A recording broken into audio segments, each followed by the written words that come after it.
By 3 in the morning, Elena stopped counting how many times she had washed someone else's blood off her hands.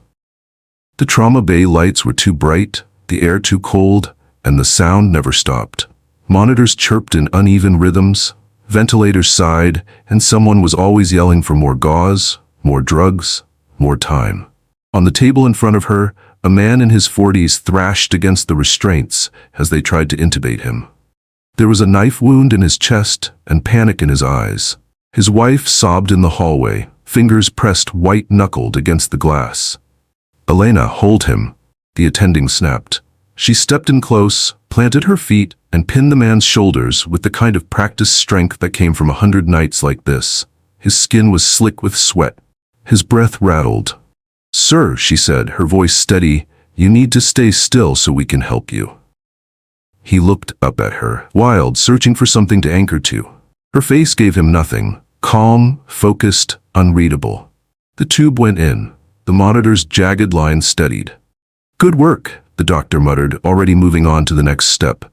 "Ice Queen saves another one." He said it under his breath, but loud enough for the room to hear. A couple of residents smirked. Someone at the back of the bay whispered, "Told you, Ice Queen on nights, nobody dies." Elena let go of the man's shoulders and stepped back.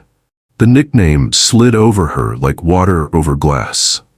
She uncapped a saline flush with her thumb and cleared an IV line that had started to clot. They called her Ice Queen because she didn't cry when families did, because she could pronounce time of death and then move on to the next room without stopping to stare at the ceiling, because she knew how to keep her hands from shaking when everyone else started to crack. They thought that meant she didn't feel it. The case stabilized. The man left for surgery. The trauma bay emptied out for a moment, like the hospital was taking a breath. Elena peeled off her gloves, tossed them into the red bin, and reached for the bottle of sanitizer. The gel burned in the tiny cuts on her fingers as she rubbed it in. "Shift change in 10, Mark called from the nurse's station. "You staying for the party, Ice Queen?" She walked over, rolling the tension out of her shoulders. "Pass," she said. "I've had enough fun for one night." Mark's hair stuck out in every direction. His eyes were red-rimmed above his mask. "You look like death," he told her, in a glamorous, terrifying way. "That's the nicest thing anyone has said to me at 3 a.m., she said. "Sign me out." He slid a clipboard toward her. "You sure you don't want to stick around? We've got at least 3 more stabbings inbound."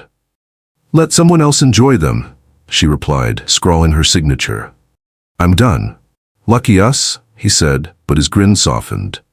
"Go home, Morales. Sleep. Pretend the world outside isn't an idiot." She shrugged into her jacket, the leather worn smooth where the strap of her bag always sat. Her locker was bare except for a spare set of scrubs and a coffee mug she never used. She took her keys, her phone, and the hospital ID that still felt heavier than it looked. As she pushed through the ER doors into the night, the air hit her like a different planet. No bleach, no metal, no stale coffee, just cold. The city was half asleep. Street lights cast pale circles on the sidewalk. A drunk couple argued quietly at the bus stop. A delivery truck rumbled past, its headlights smearing across the wet pavement. Elena walked fast, hands in her pockets, bag snug against her side. 6 blocks. She knew every crack in the sidewalk, every broken step on the staircase up to her building. She could have made the walk with her eyes closed. She liked this part, the space between the chaos of the ER and the silence of her apartment. No family members asking if she had done everything she could. No alarms screaming for her attention. Just the sound of her own footsteps. Her building was old brick, 4 stories, wedged between a laundromat and a bar that never decided if it was closing or not. The front door stuck a little, like it always did. The hallway smelled faintly of fried food and cleaning chemicals. The motion sensor light flickered as she climbed the stairs. Second step, left side, always squeaked. 3rd floor, end of the hall. Her door, 3C, paint chipped, lock scarred from a long ago attempt that hadn't quite succeeded. She slipped her key into the deadbolt and turned. The lock gave too easily. She stopped. Elena always checked the locks. It was reflex, like checking a pulse. Deadbolt, chain, bottom latch. She remembered the solid click before leaving for work. Now there was no resistance. The knob turned under her hand like someone had left it open all night. Her heart rate ticked up, but her breathing stayed even. Overhead, the hallway light hummed. She pressed her ear to the door. Nothing. No TV, no voices, no movement. Slowly, she turned the knob and pushed. The door swung inward, just a crack at first. A thin line of darkness and something else. Smell. Vanilla from the candle on her kitchen counter. She lit the same one every night, trying to scrub the hospital out of her head. Under it, something sharper rolled over her like a wave. Metallic. Warm. Heavy. Blood. She opened the door wider and stepped inside, 1 foot at a time. "Elena." The voice came from the direction of the kitchen. Low, rough, but clear. "Close the door," it said. "Please, if they see it open, this gets worse." Every muscle in her body wanted to turn and run back into the hallway. Pound on 3B, wake up old Mrs. Levinson, and call the cops. Her fingers flexed on the strap of her bag. Her brain made a list of outcomes, and none of them were clean. She shut the door. It clicked into the frame with a sound that felt too loud in the small space. Her eyes adjusted to the dimness. The only light came from the street lamp outside, sliding in through the kitchen window, cutting the apartment into slashes of shadow and pale gold. He sat at her kitchen table, like a bad decision someone had forgotten to clean up. Dark shirt, sleeves shoved up to his elbows. One hand clamped a folded towel against his left side. The fabric was soaked through, black and shining where the light touched it. Blood had dripped off the edge, dotting the floor in a broken trail. On the table near his right hand but pointed away from her lay a handgun. He wasn't holding it. Elena didn't scream. Years in the ER had burned that reflex out of her. Instead, she went very still. Her senses narrowed down to the important things. His lips were pale. His skin had that gray tint she knew too well. His breathing was too fast, and the hand on the towel trembled. "Don't scream," he said again, watching her. "If you do, they'll know I stopped here, and they won't be gentle with you." Her voice, when it came, was calm enough to surprise even her. "You're in hypovolemic shock," she said. "Your pulse is high, your hands are shaking, and your lips look like paper. If you keep bleeding, you have around 20 minutes before you pass out." One of his brows twitched up, like he hadn't expected that answer. "So I picked the right apartment," he said. "You picked a locked door and hoped," she replied. "Who are you?" "Right now," he said, "a man who needs you not to call the police." His accent was subtle, edges smoothed by expensive schools or years of negotiations. His hair was damp with sweat, dark at the temples. His jaw was set tight against the pain. Her gaze slid to the gun, then back to his face. "Push it toward me," she said. "What?" "The gun," she said. "2 fingers, slowly, push it toward me." He studied her for a second. Then, with his free hand, he nudged the weapon across the table. It slid over the wood and thudded softly against the edge nearest her. She stepped forward, picked it up, surprised by the weight, and carried it to the pantry. She opened the tall cabinet and put the gun on the highest shelf, behind a row of cereal boxes. If this turned into a crime scene, the police would find it. For now, she needed it out of reach. When she turned back, he was still watching her, eyes dark in the dim light. "You should be in a hospital," she said. "In my trauma bay, with an actual team, not bleeding on my kitchen chair." "I know what happens in your trauma bay," he said. "They cut the bullet out, toss it into a little plastic bag, and send it to a lab. Then someone runs ballistics, and suddenly a lot of people are very interested in why Dante Salvi turned up full of holes." The name hit with a dull impact. She'd heard it in whispers near the ambulance bay doors, in the low conversations between cops and paramedics. Salvi, the man whose name never made it onto official paperwork but always floated near certain bodies. "You walk into Metro General bleeding like that," she said slowly. "You walk out in handcuffs or a body bag." "Exactly." His mouth twisted. "I'm more useful out here for now." "For who?" she asked. He didn't answer. The towel at his side slipped, fresh blood blooming through the fabric. She cut the distance between them and grabbed the towel with both hands, pressing it back into place. The heat of his blood soaked through in seconds. He let out a sharp breath, teeth clenched. "You break into my home," she said, leaning over him, "and now I have to keep you alive. That's what's happening?" "That," he said through his teeth, "is one way to describe it." "Here's another," she replied. "You're asking me to become an accomplice." "You can still call," he said. "You still have time for that. Cops come in, they see me, they see the gun, they'll assume you had nothing to do with it. I bleed out on this chair, they zip me up, and you go back to your night shifts." His gaze held hers, steady. "You save yourself some trouble," he finished. She thought of pressing the numbers, of bright lights flooding the hallway, of uniforms, of questions. She also thought of her landlord, who lived alone on the first floor and counted on the rent from 3C to pay his own mortgage. Of Mrs. Levinson, whose heart wouldn't survive a SWAT team in the building. Of the fact that people who came after men like Dante Salvi didn't always wait for warrants. They kicked doors in. They sprayed bullets and sorted bodies later. And she thought, very clearly, of what it felt like when a patient's pulse faltered under her fingers, of the way their eyes looked when the light went out for good. She had stood in too many rooms filled with the echo of "we did everything we could" to lie to herself now. If she walked away, he would die here, on her chair, on a cheap laminate floor that she cleaned every Sunday.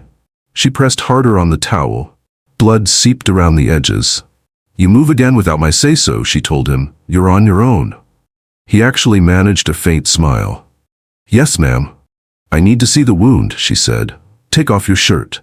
"Usually people buy me dinner first," he muttered. "Lift it," she snapped. His fingers fumbled with the buttons. Every movement pulled at his side. He winced, breath-catching. When he finally got the shirt open, she peeled the fabric back. The entry wound sat just below his left ribs, a dark, ugly puncture. She circled around the chair and lifted the hem of his shirt at the back. The exit wound was higher, ragged, blood still oozing, through and through. Meat, not lung. No frothy blood at his lips, no bubbling in his chest. Lucky. She dropped the towel onto the table. It landed with a wet slap. "Lie back," she ordered. "On the table. Feet on the chair." "It's not exactly surgical grade," he said. "It's what you get," she said. "Move." He pushed himself up, one arm braced on the table, and carefully eased onto his back. His boots stayed on the floor, his shoulders just fitting between the edges. He gripped the sides with white knuckles. Elena yanked open the drawer where she kept her personal first aid kit. Bandages, over-the-counter meds, a few things that were not supposed to leave a hospital. She pulled out 2 bottles of sterile saline she had forgotten to log, a sealed suture kit, a roll of gauze, and a small tube of skin adhesive. From under the sink, she took a plastic cleaning bucket and filled it with warm water. Snap. The gloves slid over her fingers, tight and familiar. "This is going to hurt," she said. He gave a short, hoarse laugh. "Good," he replied. "I was worried tonight might be dull." She uncapped a bottle of saline and poured it over the entry wound. The reaction was instant. His back arched against the table, a raw sound tearing out of his throat. The muscles in his jaw stood out like cables. "Look at me," she said sharply. His eyes snapped to hers. "You do not pass out on my table," she told him. "If you go under, I'm flying blind. Talk to me. First pet, name." He looked like he wanted to argue. Another wave of pain washed over him. He swallowed hard. "A Rottweiler," he forced out. "Nero." "Of course it was," she said, flushing the wound again. "How old were you?" 8, he said between breaths. He liked biting people who deserved it. She moved to the exit wound. Pats lifted his shoulders slightly with one hand and poured more saline. Pink fluid ran off the side of the table into the bucket below. He groaned, head pressing back, fingers clawing at the wood. "In through your nose," she said. "Out through your mouth. You do this every time you get shot?" "Not usually in a kitchen," he rasped. She leaned closer, checking for bone fragments, for anything that would complicate this more than it already was. Nothing obvious. She took a stack of gauze and began to pack the deeper wound, pressing the material firmly into the hole. He flinched hard. "Give me something else," she said quickly. "Second pet." "What is this?" he ground out. "A therapy session." "It's a keep you conscious session," she said. "Answer." He sucked in air through his teeth. "A cat," he said finally. "She used to sleep on my chest. My father hated her. She disappeared when I was 12. She didn't ask what that meant. The story was already written in the tension around his eyes." Elena worked with fast, economical movements. Once the worst of the bleeding slowed, she reached for the needle and thread from the suture kit.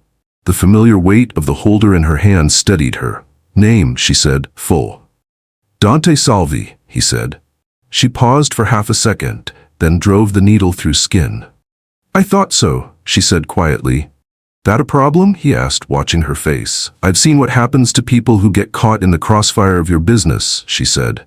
It's not a recommendation. And yet, he said, eyes flicking down to her hands, here we are. Here we are, she agreed. She pulled the edges of the skin together and tied off the sutures, neat and small, like she would in the ER when a resident wasn't fast enough. The kitchen faded away. It was just flesh, thread, and the steady beat of his heart against her forearm where it brushed his chest. What about you? He asked suddenly. What about me? First pet, he said. You made me share mine. She considered not answering, keeping that part of herself walled off like she usually did. A goldfish, she said finally. Luna, my little sister named her. What happened to Luna? He asked. My sister overfed her trying to make her share, Elena said. Fish didn't survive the generosity. He huffed a short breath that sounded almost like a laugh. And your sister, he asked, didn't survive a drunk driver, Elena said. 6 years ago. He looked at her, something shifting in his eyes. I'm sorry, he said. You weren't driving the car, she replied. He didn't push further. She didn't offer more. She finished suturing the exit wound and moved back to the entry point, using the skin adhesive to close the smaller tear. A thin line of glue, gentle pressure with gloved fingers. Then gauze, wrapped tight, taped down. When she was done, she stepped back and stripped off her gloves. Her shoulders ached, her eyes stung. You're not going to die on my kitchen table, she said. Not from this. Well, he said, voice rough, that's encouraging.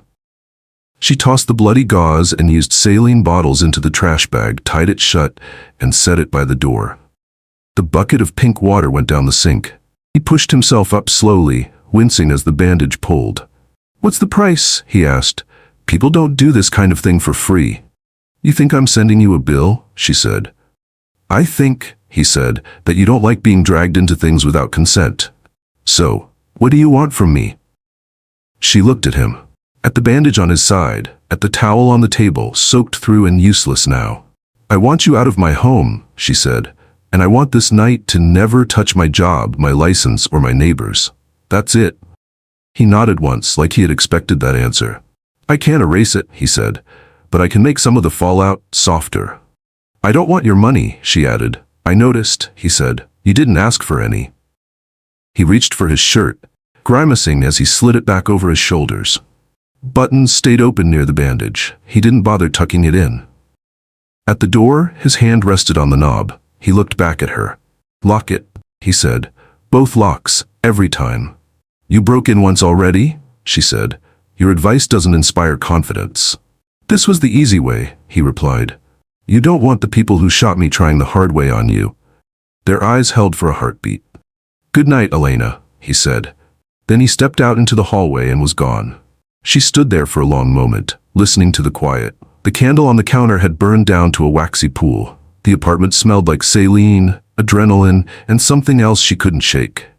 She took the trash bag down to the chute, washed her hands until the water ran clear, then washed them again.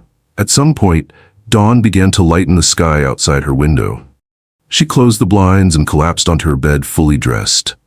Sleep came like a blackout. Her alarm dragged her up at 8. For a few seconds, her brain tried to convince her it had all been a stress dream. Then she rolled over and saw the faint smear of blood on the floor near the table, a missed spot from her frantic cleanup. Real. She sat up slowly. Her head pounded in time with her pulse. Her body felt like it had worked a double shift, which, in a way, it had. Elena showered, letting the hot water burn away the night as much as it could. She dressed in fresh scrubs, pulled her hair back into a tight knot, and pinned her ID badge to her top. The hospital didn't care what had happened in her kitchen. The hospital only cared if she showed up on time. In the kitchen, she poured coffee into a travel mug and avoided looking at the table. The gun sat high up in the pantry, hidden behind a box of cereal like a dirty secret. She picked up her bag, checked that her phone and keys were inside, and walked to the door. She hesitated for half a second, then turned the deadbolt and checked the bottom lock. Both clicked into place. When she opened the door, the hallway looked the same as always. Worn carpet, peeling paint, the faint smell of someone's cooking drifting up from the second floor.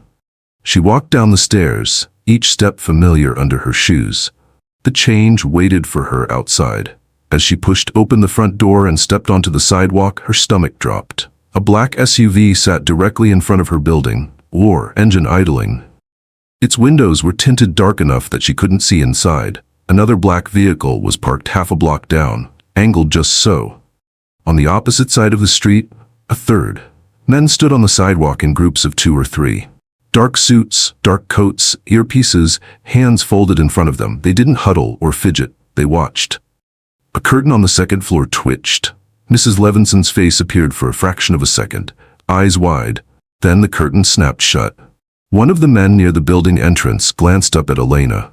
His gaze brushed over her, assessing, then moved on as if she were part of the scenery. Her phone vibrated in her pocket. She pulled it out and answered without taking her eyes off the street. "Morales? You should go back inside," Dante's voice said, calm in her ear. "Now." She turned slightly so her back was against the brick, half in the doorway, half out. "What am I looking at?" she asked. "Because it seems like my building got relocated into a gangster movie overnight. You're looking at 200 men between you and people who want me dead," he said, "and who will not mind using you to get to me." "I didn't agree to this," she said, keeping her voice low. "I didn't sign up for an honor guard." "You signed up when you kept me breathing," he replied. "You think they won't look into how I survived, where I disappeared, whose apartment sits on the route between the garage and my safe house?" "You promised this wouldn't touch my life," she said. "I promised to keep you out of the worst of it," he said. "This is me trying to do that." A man by the SUV spoke into his sleeve. Another shifted his stance, giving her a few extra inches of space on the sidewalk, like he was parting water for her without making it obvious. "I have a shift," she said. "People at Metro General kind of depend on me showing up. Today they depend on someone else," he said. "If you step past that curb, I can't clean up fast enough if someone takes a shot at you." "You think they would do that? In broad daylight?" "I think," he said, "that the man who ordered the bullets in my side sent a message at your hospital yesterday. Anthrax or no anthrax, that wasn't random. You were on shift." She felt the memory of the code alarm from 2 days ago, the brief lockdown while Hazmat swept a suspicious powder in a plastic bag. The all-clear had seemed too quick. Her grip tightened on the phone. "You can't turn my street into a fortress," she said. "Too late," he said. "It already is. Go back upstairs, Elena. Call in sick. Let my world and yours stay as far apart as they can for one more day."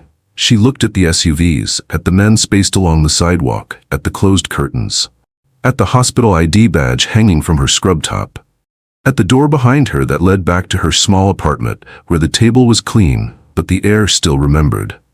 She exhaled slowly. "I hate this," she said. "I know," he said.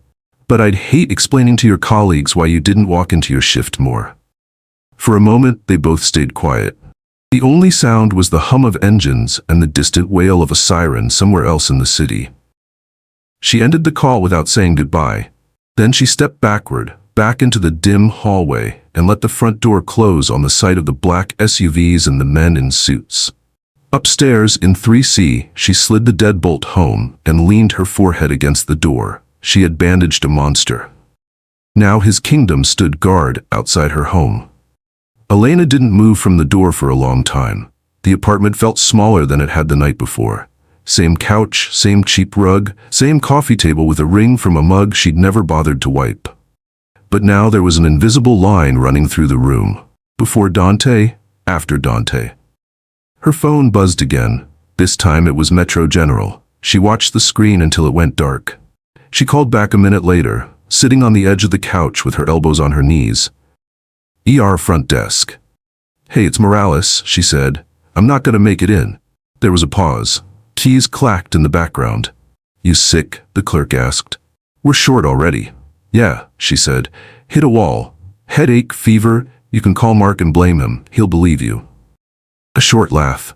"All right, rest. Try this thing called sleep. I hear it's nice." She hung up. Sleep was the last thing her body wanted. For the rest of the morning, she drifted through the apartment like a stranger. She made coffee she didn't drink. She opened a book and read the same line 5 times without processing it. At some point, she stood by the window, 2 fingers lifting the corner of the blind just enough to see the street. The SUVs were still there. The men were still there. Her block, which usually hosted dog walkers and kids on bikes, had turned into something out of a news story she never wanted to be in. Around noon, someone knocked on her door. 3 knocks. Calm, even. Her heart tried to jump into her throat. She forced it back down. She checked the peephole. A man stood in the hallway, mid-30s, dark hair, black coat over a gray sweater. No visible weapon, but everything about the way he carried himself said the gun was there, hidden under fabric and familiarity. He looked straight at the peephole. Not threatening, just certain. "Elena," he said. "My name is Marco. Dante asked me to check on you." "I'm fine," she replied through the door. "You checked. You can go." "Understood," he said. "I have groceries for you." She hesitated. He held up a brown paper bag so it filled the circle of the peephole. The top was folded neatly. The smell of fresh bread reached her under the door. "We won't come in unless you open the door," he said. "But you can't exactly go out and stroll the market today." She unlocked the bottom latch and opened the door halfway, chain still on. The man kept a respectful distance, arms relaxed at his sides. "Leave it," she said, nodding at the bag. He placed it gently on the floor in front of her. Another bag waited at his feet. "The lower one is cleaning supplies and some basic meds," he said. "Draft from the hospital, over the counter only. No needles, no surprises." "You went to my work?" she asked. "Your work is in the blast radius," he said. "We needed to know who else might come looking for you." "That's not your call." "Dante thinks it is," he said. "And until this settles, he's the reason you're not negotiating with people who don't knock before they walk in." It was infuriating how calm he sounded, like they were discussing a noise complaint. "Why 200?" she asked. "Why that many people outside?" He thought for a second. "To send a message," he said. "Some people understand words, the rest need to count bodies." She swallowed back a sharp reply. "And me?" she said. "What am I supposed to do while you all send messages?" "Stay alive," he said simply. "That part is non-negotiable." He nodded once, then turned and walked back down the hall, leaving the bags by her door. Elena shut it, slid the chain off, and brought the bags inside. Groceries, eggs, milk, bread, fruit, vegetables, a brand of coffee she'd never buy for herself, cleaning supplies, painkillers, antibiotics she hadn't prescribed. A small envelope with cash. She stared at it, fingers resting on the edge. She wanted to throw it out. She wanted to shove it in a drawer and forget it existed. She wanted to march downstairs, walk past the wall of suits, and go back to a life where the only thing trying to kill her patience was bad luck and bad decisions, not men with guns. Her life didn't care what she wanted. She took the antibiotics and put them in the cabinet. The cash stayed in the envelope, sitting in a bowl by the sink like something toxic. Days blurred. Sometimes she woke to silence. Sometimes to the muted rumble of engines. She got used to the low murmur of men's voices outside, to the occasional radio burst that slipped through the walls. Her phone filled with missed calls from coworkers. "You okay? Where are you? We heard your street's nuts right now." She answered some, dodged others. "Family stuff," she said. "Nothing to worry about." It wasn't a lie, exactly. Just a version of the truth with sharp edges filed off. On the third day, she decided to go out. Not for long, just for coffee. Just to feel pavement under her shoes and not carpet. She put on jeans, a hoodie over a plain tee, and pulled her hair into a low ponytail. She stared at herself in the mirror. She looked like any woman running out for caffeine on her day off. No sign of the man she'd stitched together in her kitchen. At the front door, she paused, hand on the knob. Then she opened it and stepped into the hallway. The stairwell smelled the same. Dust, old paint, traces of someone's lunch. When she pushed open the front door, the air hit her face, cool and sharp. The SUVs were still there, though one had moved. The men in suits shifted their attention toward her, a subtle tilt of heads, a narrowing of focus. They didn't move to block her. She stepped onto the sidewalk. "Morning, Miss Morales," a voice said to her left. She turned. Marco stood by the building entrance, coat zipped now, hands in his pockets. He looked like any other guy waiting for an Uber, if you ignored the earpiece wire trailing into his collar. "I'm getting coffee," Elena said. "Half a block down. That's allowed, right? Or do I need to book permission in advance?" He smiled faintly. "You're allowed to breathe air that isn't recycled through your vents," he said. "We'll walk with you." "We?" she repeated. 2 more men detached from somewhere she hadn't even noticed. One fell in step a few paces behind her, the other drifted across the street, parallel. "You're kidding," she said. "No," Marco said. "It's a short perimeter. It won't hurt." "It'll hurt my chances of being treated like a normal person," she said. He shrugged. Normal is overrated.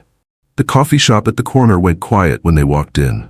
Not silent, but the volume dipped in that subtle way people never admit is fear. The barista's smile wobbled when she saw the suits. Elena ordered a black coffee. The girl behind the counter asked her name. "Elena," she said. The girl wrote it down very carefully, like she was afraid of spelling it wrong under so much scrutiny. When Elena turned, cup in hand, she caught her reflection in the glass door. Her, in jeans and hoodie, and behind her the shape of a man scanning the room over her shoulder. She hated how safe she felt. Back at the apartment, she set the coffee down on the counter and stared at the wall for a long time. The next attempt to reclaim her life came from the hospital. A week after the night in her kitchen, her manager called. "Look, I don't know what's going on," he said, "but if this is personal, we can work around it for now. I just need to know if you're coming back." "I am," she said. "I just had a situation at home. I'm handling it." "You sound like you're negotiating with a hostage taker," he said. "Elena, are you in danger?" She looked at the window, where the edge of a black vehicle was just visible at the corner of the street. "Yes," she said, "but not inside the building." "That sentence doesn't make me feel better." "It'll make sense one day," she said. "I'll be in on Tuesday. I'll figure out the rest." Tuesday morning, she walked out of her building in scrubs and a jacket. Dante's men rearranged themselves without a word. "Work?" Marco asked. "Yes." "Then we ride," he said. A sedan pulled up, not black this time. A neutral gray. Inside, it smelled like leather and faint cologne. "I can walk," Elena said. "You can," he agreed. "We're not letting you." She looked at the car, at the men, at the eyes watching from behind blinds. Then she slid into the back seat. The ride to Metro General was short, but it felt like crossing a border. As the hospital came into view, the familiar sight of ambulances and fluorescent signs hit her with a rush of something that felt dangerously close to relief. The car stopped at the staff entrance.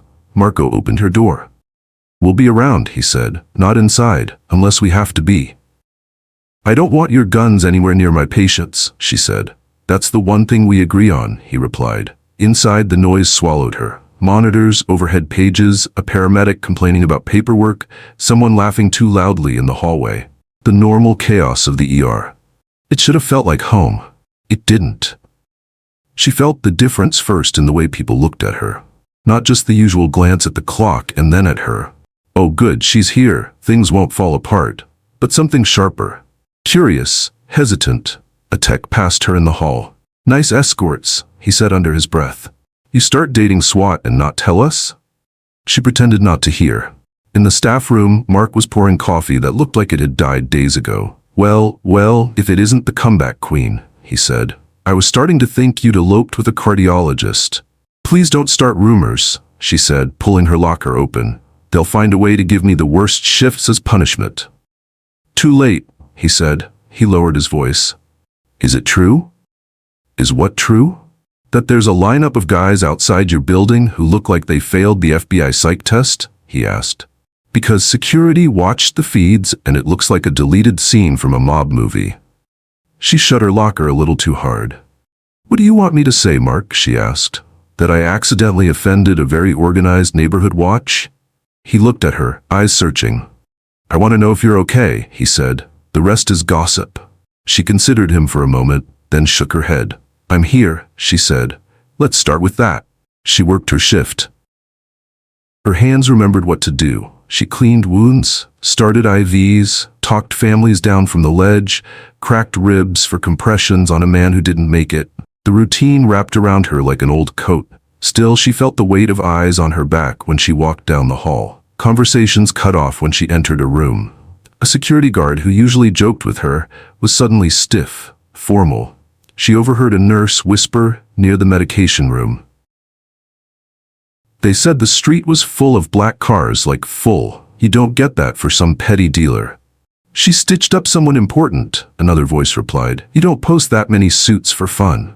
Her name followed, hushed and sharp. By the time her shift ended, the hospital no longer felt like a refuge. It felt like another place where she carried Dante's shadow in with her.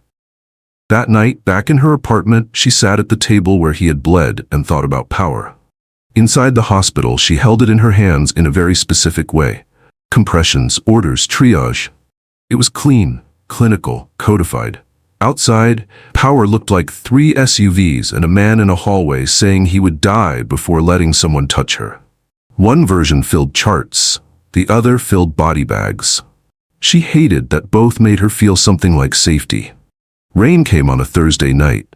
It started as a fine mist against the window and built into a steady drum. The sound wrapped around the building, blurring the sirens and street noise. Elena sat on the couch with a laptop open and a medical article she wasn't absorbing. The lamp threw a soft circle of light over the coffee table. The rest of the apartment was shadows and rain patterns.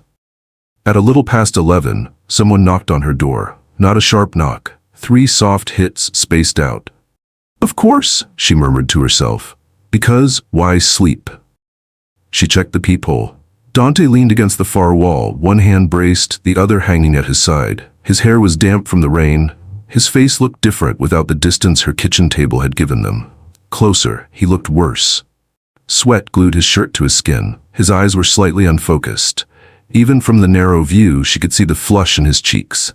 She opened the door halfway. "I told you to rest," she said. "This is you not resting." "I did rest," he said, voice rougher than she remembered. "Then some people tried to make me regret it." His attempt at humor broke off into a cough. He pressed his forearm against the doorframe to steady himself. "You're burning up," she said. "You can feel that through the door?" he asked. "You look like you're about to fold," she said. "And you're here instead of wherever your doctors are." "Why?" "Because they can stitch and shoot," he said, "but they don't tell me to name my childhood pets when I stop making sense." She almost smiled. Almost. "Get in," she said. He stepped inside. It was slower than last time.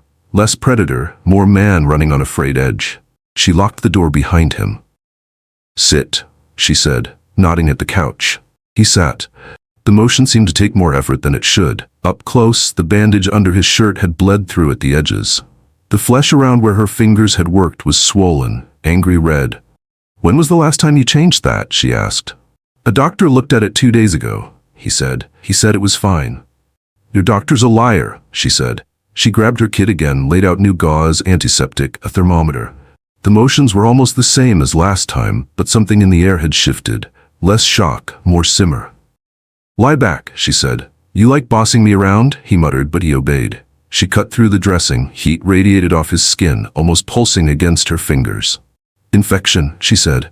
"You've been doing way too much." "What is too much?" he asked. "Anything besides breathing, eating, and staying still," she said. "You were shot. That is not a suggestion to audition for a marathon." "I don't run," he said. "I give orders. Others run." "Then give better ones," she snapped. He fell quiet while she worked. She opened the wound carefully, clean and precise, mixed with blood welled up, thick and ugly. The smell turned her stomach, but she'd smelled worse on a Tuesday. His breath hitched as she pressed. "Say it," she said. "Say what?" "Say that I was right," she said. "You'll get a swollen ego," he replied through clenched teeth. "I already have one," she said. "It's the only thing keeping this city together between midnight and 8 a.m. He huffed a laugh that turned into a groan. When she was satisfied the infection was draining, she flushed the wound again, slower this time, watching his face. Sweat rolled down his temple. His eyes drifted shut, then snapped open. "Stay with me," she said. "No checking out." "Not going anywhere," he murmured. "Feels like I brought the fever with me. Might as well share." She finished the worst of it and taped fresh gauze in place. Then she grabbed a clean washcloth, soaked it in cool water, and pressed it to his forehead. He lay there, eyes on the ceiling, breathing shallow but steadier. "Why didn't you call someone else?" she asked. "I did," he said. "He told me it looked fine." "And you believed him?" she said. "I wanted to," he answered, "so I could keep moving." She studied him.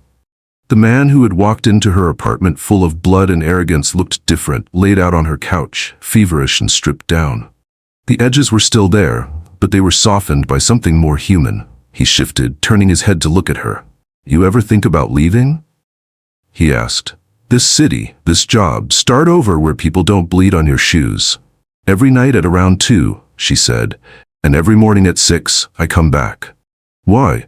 Because if someone's hands have to be in the middle of the worst moments, they might as well be steady, she said. You like being the steady one, he said. I know how to do that, she said. The rest is less clear. He stared at the ceiling again. My father built what I have out of nothing, he said slowly. Brick by brick, debt by debt. He believed you protect your own with walls. I thought I understood what that meant, until people inside the walls started selling doors to other men. Someone in your crew shot you, she said. Someone very close, he replied. It's easy to buy loyalty when you offer more than I do, or when you promise a world without me in it. His voice went thin at the edges, the fever tugging. You want to sleep, she said. I want a lot of things, he said. Sleep would be a start. She checked his temperature. High, too high. You're not dying, she said. Not from this, not tonight. Confidence, he said. You serve it with every line. When I stop sounding sure, people stop listening, she said. He went quiet for a long moment. In his half-doze, words slipped past whatever filter he usually kept between his mind and his mouth. Julian likes poison, he murmured. Doesn't like getting his own hands dirty. That's the difference between us. I wade through what I cause. He watches from a balcony. Julian, she said, the man who sent the message at my hospital. He didn't answer, but his jaw tightened.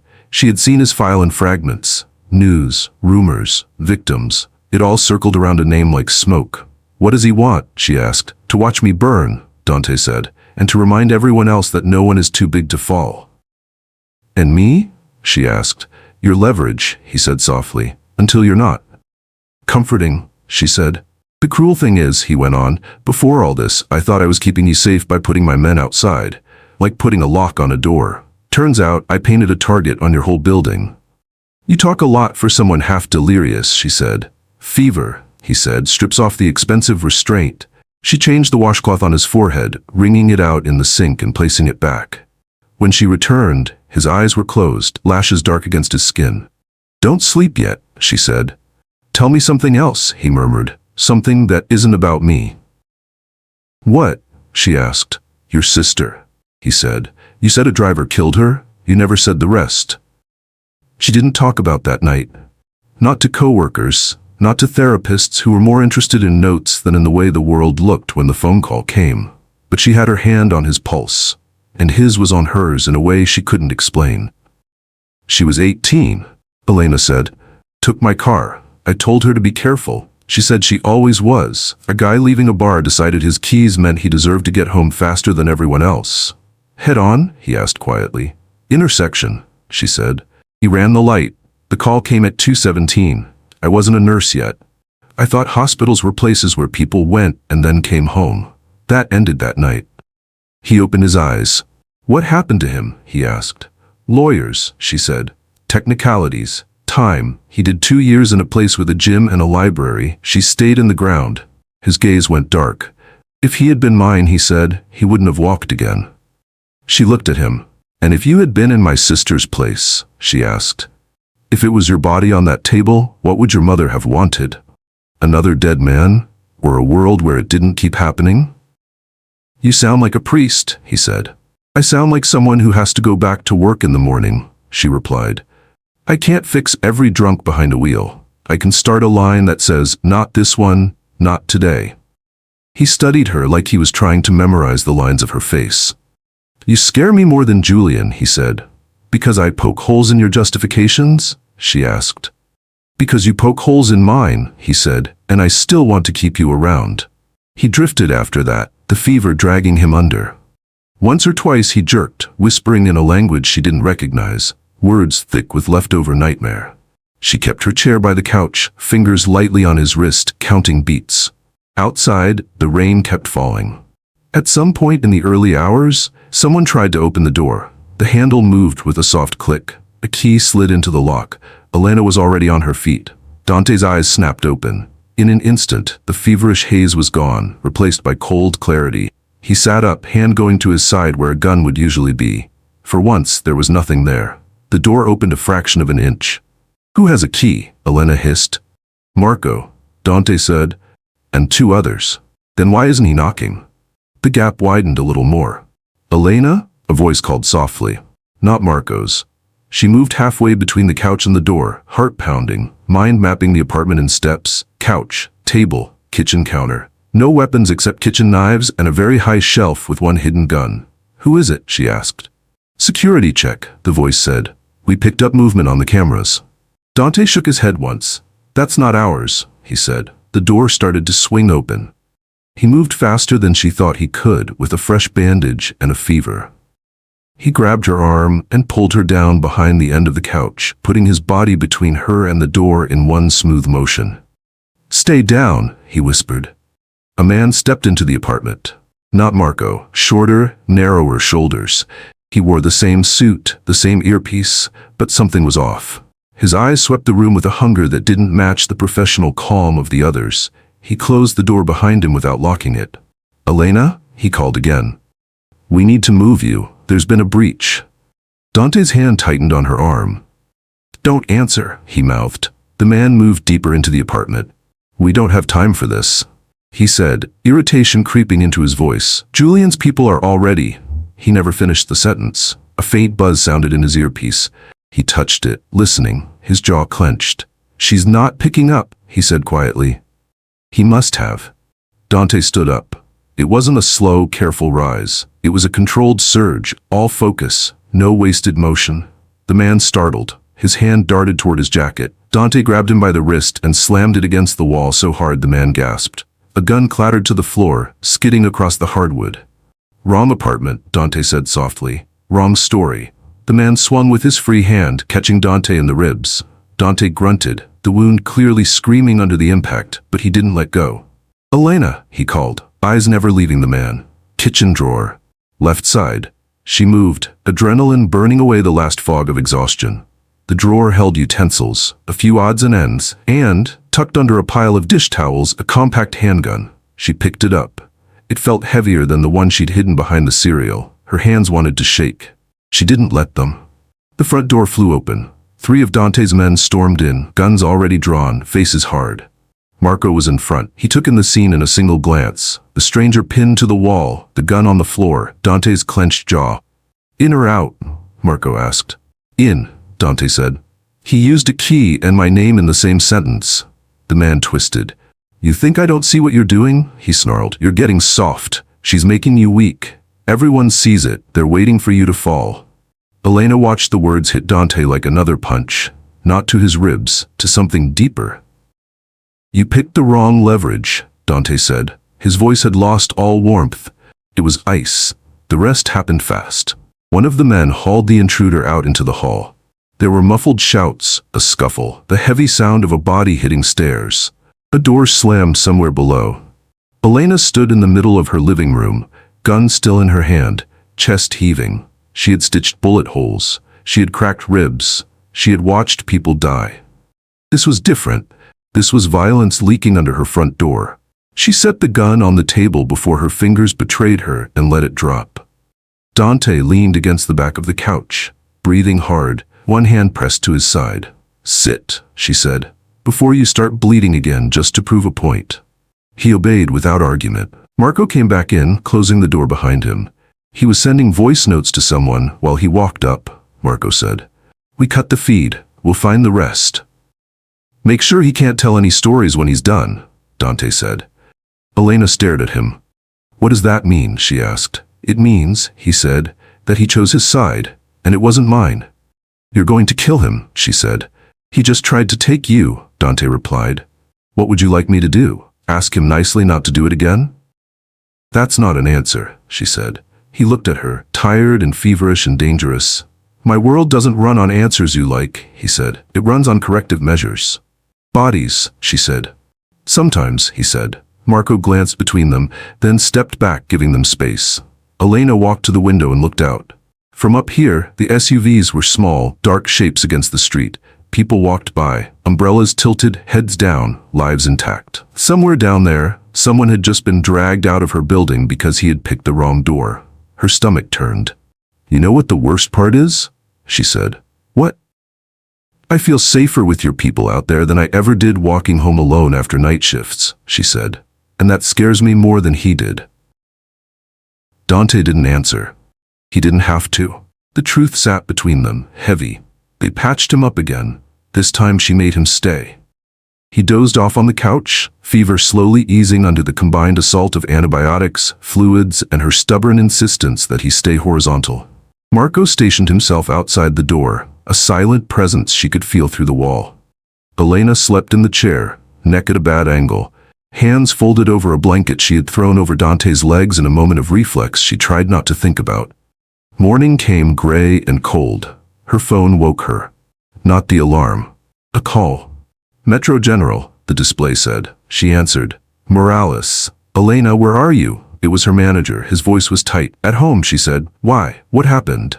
We've got a situation, he said. Some nutjob called in a threat about a biological agent. They're saying anthrax, but nobody knows if it's real. We're under lockdown. You're not on schedule today, but we need all hands on deck if this thing is legit. She was already standing. I'm on my way, she said. Wait, he said. Security says your street is. She ended the call. Dante was awake, watching her. There was a clarity in his eyes that told her he'd heard enough to fill in the blanks. No, he said. Yes, she said. They need me. Julian is using that place because he knows it matters to you, Dante said. He saw what you did when the last threat hit. You stayed. He wants you there, on edge, distracted. He can want whatever he likes, she said. I have patience. You walk into that building, you're stepping into his arena, he said. I walk into that building every day. She said, it's mine. He pushed himself up, wincing. I'll send people, he said. They can extract you if this goes bad. If your men storm a hospital with guns, it will go bad, she said. They're trained to respond to exactly that. So I do nothing? He demanded. While he plays with your life? You let me do my job, she said. You keep your war away from my patients. That's what you owe me. He stared at her, jaw tight. Elena, if you bring even one gun into that ER, she said, you're not protecting me. You're turning every person in that building into collateral. Silence. His eyes burned into hers. Stay away, she said. For once in your life, just stay away. He swallowed the words he clearly wanted to say. Marco will drive you, he said finally. No further. If something feels wrong, you call, immediately. If something feels wrong, she said, I'll be busy putting on a mask and trying to keep people breathing. She grabbed her jacket and bag. At the door, she hesitated. You can't fix everything you break with money and force, Dante, she said. Some things need distance. He nodded once. It looked like it hurt more than his wound. On the ride to the hospital, the city looked off. Streets closed, police cars at intersections, people gathered in knots, phones out, recording something they didn't understand yet. Metro General was a knot of flashing lights and barricades. Hazmat suits moved like bright ghosts near the entrance. Security had set up a checkpoint, stopping everyone who tried to enter. Marco parked 2 blocks away. This is as close as we go, he said. Good, she said. Keep it that way. He looked like he wanted to argue, then thought better of it. You call if you get stuck, he said. I plan on everyone getting unstuck, she replied. She got out and walked toward the hospital. Every step forward pulled her farther from Dante's world and deeper into her own. A different kind of battleground with different rules, but still a front line. Behind her, somewhere in the maze of streets and alleys, Dante Salvi seethed in silence. Julian Thorne had found the one place she wouldn't refuse to enter. And now the hospital that had always been her fortress had turned into a trap. The hospital didn't look like a hospital anymore. It looked like a sealed-off world. Lights flashing, doors locked, people pacing behind glass. The kind of scene Elena had trained for in drills. The kind she had hoped would never become real.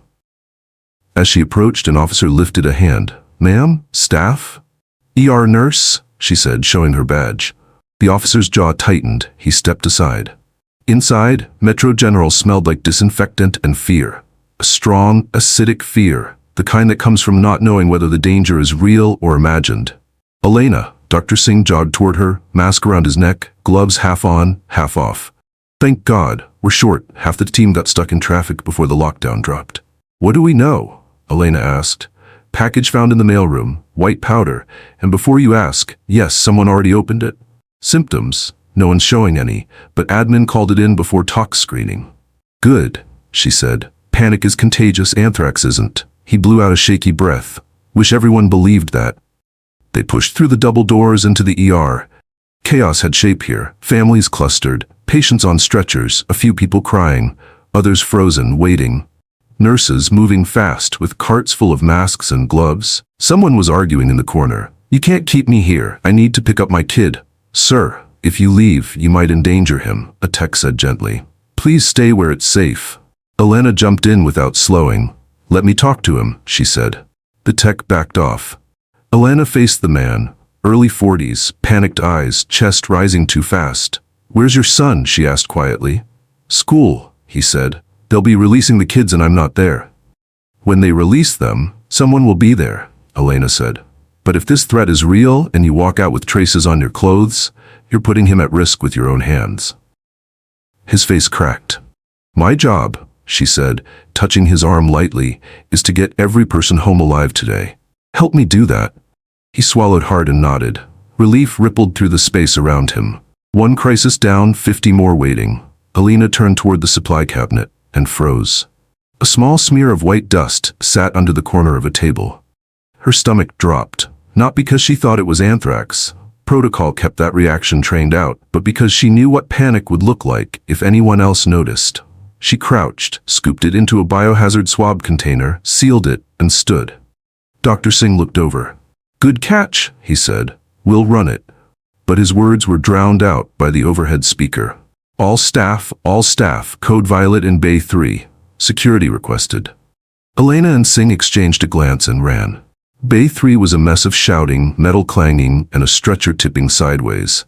A teenage boy was flailing violently, his mother crying and trying to hold him down. A nurse yelled, He's panicking. He thinks it's the powder. He thinks it got on him.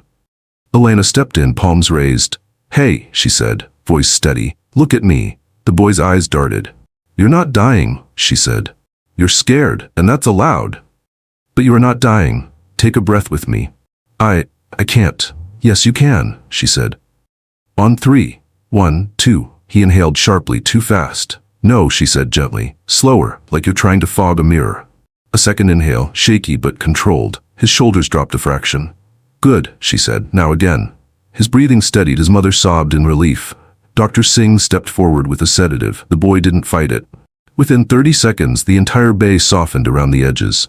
Elena let out a quiet breath. The hospital for a moment exhaled with her. But the moment ended fast. Her phone buzzed. Dante, she ignored it. It buzzed again. She stepped into a corner and answered under her breath. What?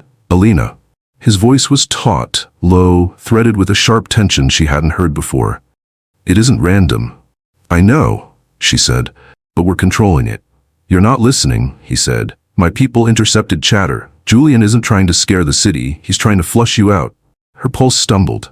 He wants you outside, Dante continued. Alone. He wants you moving. He wants you desperate. Well, she said, he's out of luck. I'm staying inside the hospital. He doesn't need you outside, Dante said. He just needs the building unstable. As if on cue, alarms blared again. Code yellow. All non-essential staff clear hallways. Biohazard team to sublevel 1. Sublevel 1. The lab. Her lab. Elena, talk to me, Dante said. But she was already moving. She pushed past nurses, orderlies, a panicked receptionist, down the stairwell, skipping steps. On sublevel 1, hazmat techs in full gear clustered around a sealed room. What happened? She demanded. The lead tech turned. Automated sensor detected airborne irritant, he said. Probably a false alarm, but until we run the readings. Then he frowned. Elena, aren't you supposed to be off shift? I came in, she said. What triggered it? He hesitated, then pointed to the sealed room. Envelope under the door, he said. No sender name, same handwriting as the one upstairs. She felt her blood go cold. Where's security? On their way, he said. Admin wants lockdown lifted before media catches wind. Elena leaned closer to the observation window. Inside, the envelope lay on the tile floor. White, thin, a neat crease down the center. Too deliberate. Her phone vibrated again. Dante. She answered this time. They're trying to isolate you, he said. Julian doesn't want the hospital. He wants you frightened enough to accept extraction. I'm not leaving, she said. You should, he said, because he's not finished. What does he want? Elena asked. You, Dante said. Alive. Leverage. Before she could answer, a voice shouted behind her. Elena, step back. A technician had pulled up readings from the air sensor, a tiny beep, a frown. What is it? Elena asked. Nothing, he said. Which is the problem? It should show trace contamination if the first alert was legit. This is clean.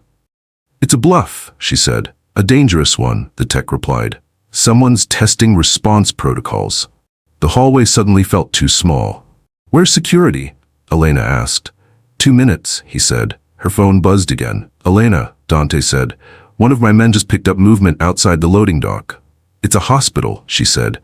Trucks come in and out. Not at this hour, he said. Not with engines off and doors closed. She shut her eyes for 1 second. This wasn't a threat. This was a net closing in. I'm coming down there, Dante said. No, she said instantly. You walk into a hospital with your men, it becomes a war zone. Elena? You promised, she said. No blood in my hospital. Silence on the line. Then, I won't cross the doors, he said quietly. But I'm not leaving either. She opened her eyes. 2 hazmat techs were kneeling by the door, sensors pressed against the frame. Another was securing the envelope with tongs and sliding it into a sealed container. Security finally arrived, 2 uniformed guards and a supervisor who looked like he hadn't slept in a week. What's the update? False alarm, the tech said, but intentional. Whoever's doing this knows the system. Security groaned. Admin is going to lose it. Admin can get in line, Elena muttered. She turned toward the elevator. Where are you going? Dr. Singh asked, rushing toward her. To the ER, she said. I'm not hiding underground while everyone else does the work. Elena? I'm fine, she said. This isn't my first lockdown. But it was the first one aimed directly at her. When she stepped into the elevator, her phone buzzed again. A message from Dante. I know you're not safe. Stay where people can see you. Do not leave the building. If anything feels wrong, anything at all, call me. I'll finish this. She typed back, don't come inside. Don't make this worse.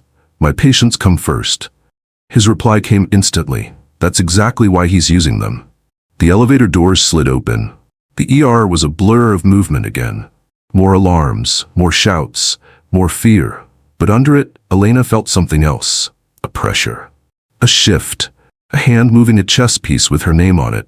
She stepped back into the chaos she knew how to tame, knowing full well someone on the outside was counting on her to break. She had no intention of breaking, but she had a sinking feeling. Julian Thorne wasn't finished. If you're still here, thank you for walking every step with Elena and Dante through the shadows. If this story moved you, please hit like, subscribe, and turn on the bell so you don't miss the next intense cinematic story we bring to life for you every day.